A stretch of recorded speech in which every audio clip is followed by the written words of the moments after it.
Hello everyone. तो आज मैं आप लोगों के लिए लेके आई हूँ सर्वनाम। सर्वनाम शब्द के जो छोटे छोटे तत्व हमने लिखे हैं, जो ये सारे तथ्य हैं वो बहुत इंपॉर्टेंट है और परीक्षाओं में यहीं से क्वेश्चन बनते हैं। और ये जो छोटे छोटे तत्वों को लोग इग्नोर कर देते हैं तो क्या होता है, वाक्य जो हम बनाते हैं वाक्य शुद्धि पूछी जाती है।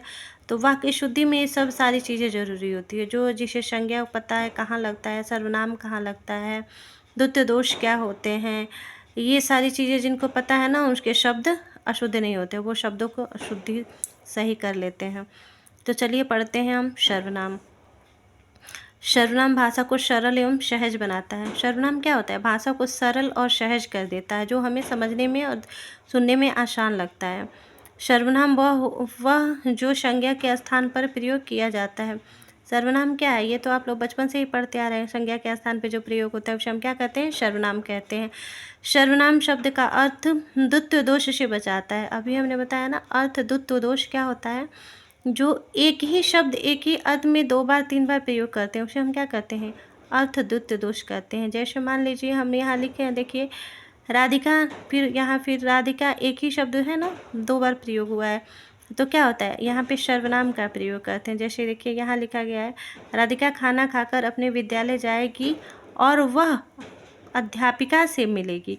और यहाँ देखिए यहाँ बार बार प्रयोग हुआ है, राधिका खाना खाकर विद्यालय जाएगी और राधिका अध्यापिका से मिलेगी। तो ये द्वित्व दोष हो गया, एक ही अर्थ में एक ही शब्द को 2 बार प्रयोग किया गया है, इसी को हम कहते हैं द्वित्व दोष। ये पूछता भी है कि इसमें कौन सा दोष है। सर्वनाम संज्ञा की कर्ता की सूचना देता है।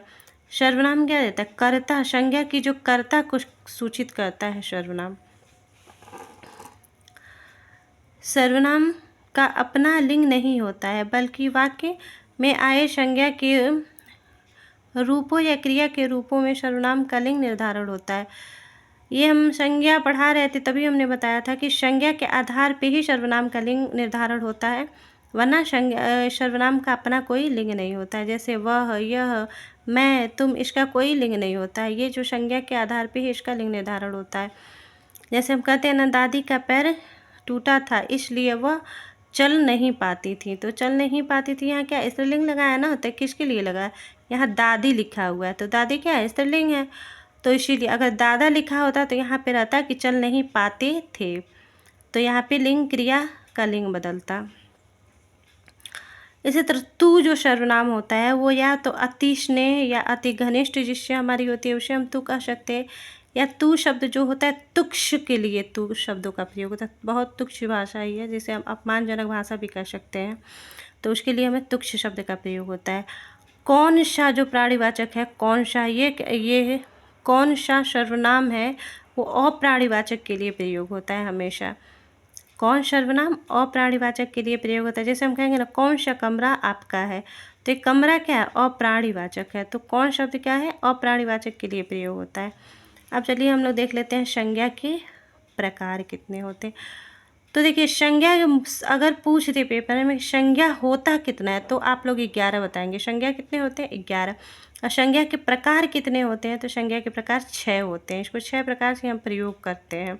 तो प्रयोग के आधार पर संज्ञा कितने होते हैं, 6 होते हैं। और संज्ञा होता कितना है, मूल रूप से, या कभी कभी क्वेश्चन बनता है कुल सर्वनाम की बात यहाँ पे कर रहे हैं, सॉरी सर्वनाम हम पढ़ रहे हैं ना, हम सर्वनाम की बात कर रहे हैं। तो सर्वनाम कितने होते हैं, जो 6 होते हैं, और 6 प्रकार के होते हैं। और सर्वनाम कुल कितने होते हैं, तो 11 सर्वनाम होते हैं। ये हमेशा इसमें बच्चे कन्फ्यूजन में रहते हैं, अगर पूछ दे सर्वनाम कितने होते हैं तो 6 सब लोगों ने रटा है और 6 बता भी देते हैं। तो सर्वनाम कितने होते हैं, 11 होते हैं। उसका प्रयोग हम 6 प्रकार से करते हैं। तो पहला कौन सा होता है, पुरुषवाचक।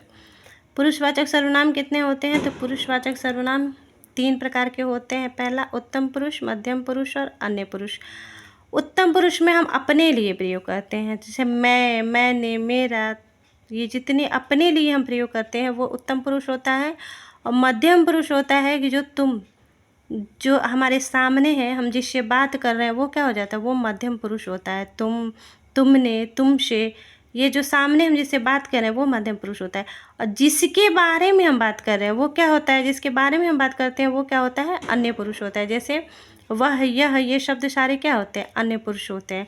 तो उत्तम पुरुष कौन होता है, हम, मध्यम पुरुष कौन होता है? जिससे हम बात करते हैं वो मध्यम पुरुष होता है, और जिसके बारे में बात करते हैं वो कौन होता है? अन्य पुरुष होता है। ये पुरुष से बहुत क्वेश्चन बनते हैं। सर्वनाम में पुरुष बहुत इंपॉर्टेंट होता है। ये पुरुषवाचक सर्वनाम, इसको बहुत ध्यान से देख लीजिएगा आप लोग।